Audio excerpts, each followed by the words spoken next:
জীবনের কঠিন সময়ে কখনো কি ভেবেছেন ঈশ্বর আপনাকে কেন সাহায্য করছেন না? কেন তিনি এই দুঃসময়ে আপনার পাশে নেই? আসলে আমাদের জীবন কখনো সহজ নয়। প্রতিদিন আমাদের মুখোমুখি হতে হয় হাজারো চ্যালেঞ্জ, হতাশা আর কঠিন সমস্যার।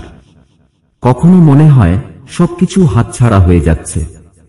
এমন মুহূর্তে আমরা সবাই একটি প্রশ্ন করি, ঈশ্বর সত্যি কি আমার কথা শোনেন?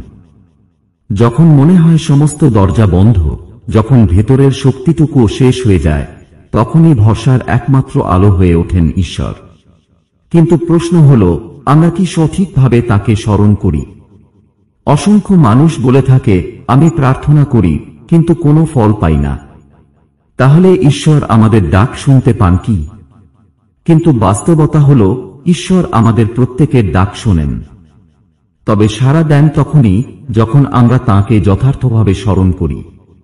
এই ভিডিওতে আমরা জানব কিভাবে ঈশ্বরকে স্মরণ করলে তিনি অবশ্যই সাড়া দেন। যদি আপনি নিজের জীবনে ঈশ্বরের উপস্থিতি অনুভব করতে চান, তাহলে এই ভিডিওটি আপনার জন্য। শুরু থেকে শেষ পর্যন্ত দেখে নিন, কারণ এখানে রয়েছে আপনার জীবন বদলে দেওয়ার মতো কিছু গোপন সূত্র। চলুন ঈশ্বরের স্মরণ এবং তাঁর কৃপা পাওয়ার পথে একসঙ্গে যাত্রা শুরু করি।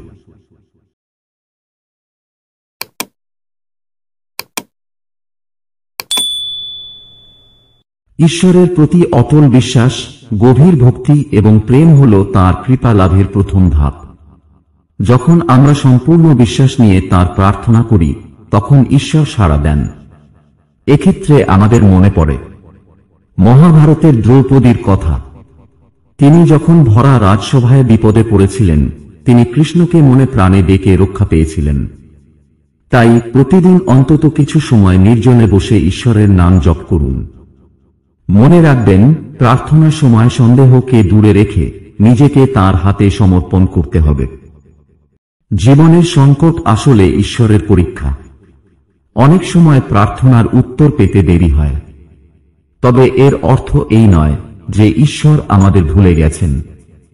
ভক্ত প্রহ্লাদকে তিনি বারবার পরীক্ষা করেছেন, এবং তার ধৈর্য এবং বিশ্বাসের কারণে স্বয়ং নারায়ণ তাকে রক্ষা করতে এসেছিলেন। কঠিন সময়ে প্রতিটি ঘটনা বা মানুষের মধ্যে ঈশ্বরের সংকেত খুঁজুন। হয়তো সেটাই আপনার সমস্যার সমাধান হবে। নাম সংকীর্তন ঈশ্বরকে স্মরণ করার অন্যতম সরল এবং কার্যকর উপায়। যখন মন অশান্ত থাকে, তখন ঈশ্বরের নামের শক্তি আমাদের শান্তি এনে দেয়। একবার মীরাবাইয়ের কথা চিন্তা করুন। তিনি তার জীবনের সমস্ত কষ্ট ভুলে শুধুমাত্র কৃষ্ণের নাম জপ করে গেছেন, এবং একদিন ভগবান তার ডাকে সাড়া দেন। তাই প্রতিদিন নির্দিষ্ট সময় ধরে ঈশ্বরের নাম জপ করার অভ্যাস গড়ে তুলুন। শাস্ত্র বলে, ঈশ্বরকে খুঁজতে হলে তাঁর সৃষ্টিকে ভালোবাসতে হবে। রামকৃষ্ণ বলতেন, জীবই শিব। তাঁর শিষ্য স্বামী বিবেকানন্দ একই কথা বলতেন, জীবে প্রেম করে যেইজন, সেইজন সেবিছে ঈশ্বর। অর্থাৎ জীবের সেবার মধ্যে ঈশ্বরের সেবা লুকিয়ে আছে। আপনার সামর্থ্য অনুযায়ী দুঃখী বা অসহায় মানুষদের সাহায্য করুন। এর মাধ্যমে আপনি ঈশ্বরের নিশ্চিত কৃপা লাভ করবেন। জীবনের কঠিন সময়ে শাস্ত্র আমাদের কাছে বাতিঘর হয়ে ওঠে, যা অন্ধকারে পথ দেখায়। শ্রীকৃষ্ণ গীতায় বলেছেন, কর্ম করো কিন্তু ফলের আশা করো না। এই এক বাক্যে লুকিয়ে আছে ধৈর্য, আত্মনিয়ন্ত্রণ এবং সংকট কাটিয়ে ওঠার মন্ত্র। প্রতিদিন গীতা, রামায়ণ বা মহাভারতের একটি অংশ পড়ুন এবং চিন্তা করুন, সেখান থেকে কি শিক্ষা পাওয়া যায়। শাস্ত্রের জ্ঞান শুধু সমস্যার সমাধান দেয় না, বরং আমাদের মনকে শান্ত করে এবং জীবনের গভীর সত্য উপলব্ধি করায়। এটি আপনাকে সংকটের মধ্যেও স্থির থাকতে সাহায্য করবে। পূজা এবং উপবাস ঈশ্বরের প্রতি নিবেদন প্রকাশের এক সুন্দর উপায়। এটি শুধু আচার নয়, বরং মন এবং আত্মাকে শুদ্ধ করার মাধ্যম। যখন আপনি পূজায় নিজের ইচ্ছা ও দুঃখ ঈশ্বরের কাছে নিবেদন করেন বা উপবাসের মাধ্যমে আত্মনিয়ন্ত্রণের অনুশীলন করেন, তখন আপনি তাঁর সঙ্গে গভীর সংযোগ স্থাপন করেন। মনে রাখতে হবে, এটি কঠিন নিয়ম নয়, বরং ভক্তি এবং সমর্পণের সহজ পথ। এতে আপনার মনে ঈশ্বরের প্রতি আস্থা এবং নিবেদন বৃদ্ধি পাবে। কঠিন সময়ে ধৈর্য এবং সৎপথে থাকা অত্যন্ত গুরুত্বপূর্ণ। শাস্ত্র বলে, অধর্ম থেকে ধর্মে যাওয়া যায় না। পাণ্ডবদের জীবনই এর উদাহরণ। তারা সংকটেও সৎপথে ছিলেন এবং ঈশ্বরের কৃপা লাভ করেছেন।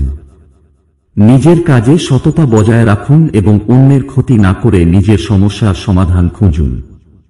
ঈশ্বরকে স্মরণ করা সর্বোচ্চ ধাপ হল নিজের সমস্ত আশা আকাঙ্ক্ষা ত্যাগ করে তাকে সমর্পণ করা।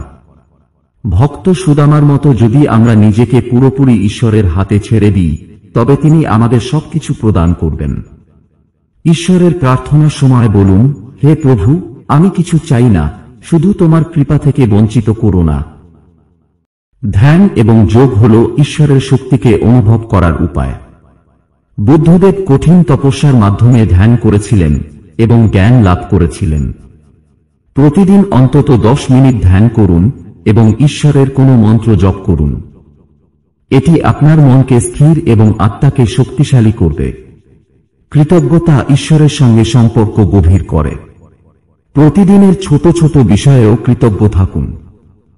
ভক্ত হনুমান সর্বদা ভগবান রামের প্রতি কৃতজ্ঞ ছিলেন এবং তাঁর অসীম কৃপা লাভ করেছিলেন। রাত্রে ঘুমানোর আগে অন্তত 3টি বিষয় চিন্তা করুন, যেগুলোর জন্য আপনি ঈশ্বরের কাছে কৃতজ্ঞ। মনে রাখবেন, জীবনের কঠিন সময় হল ঈশ্বরের পাঠানো পরীক্ষা। তিনি আমাদের কষ্ট দিতে চান না, বরং আমাদের শক্তিশালী এবং পরিপূর্ণ করে তুলতে চান। বিশ্বাস, প্রার্থনা এবং সৎপথে থেকে ঈশ্বরকে স্মরণ করুন। দেখবেন, কঠিন সময়েও আপনার জীবন শান্তি এবং সমাধানে পূর্ণ হয়ে উঠেছে। বিশ্বাস রাখুন, প্রার্থনা করুন এবং দেখবেন ঈশ্বর আপনাকে কখনো ছেড়ে যাবেন না। ঈশ্বর সর্বদা আমাদের সঙ্গে ছিলেন, আছেন এবং ভবিষ্যতেও থাকবেন। শুধু আমাদের প্রয়োজন তাঁকে সঠিকভাবে স্মরণ করা।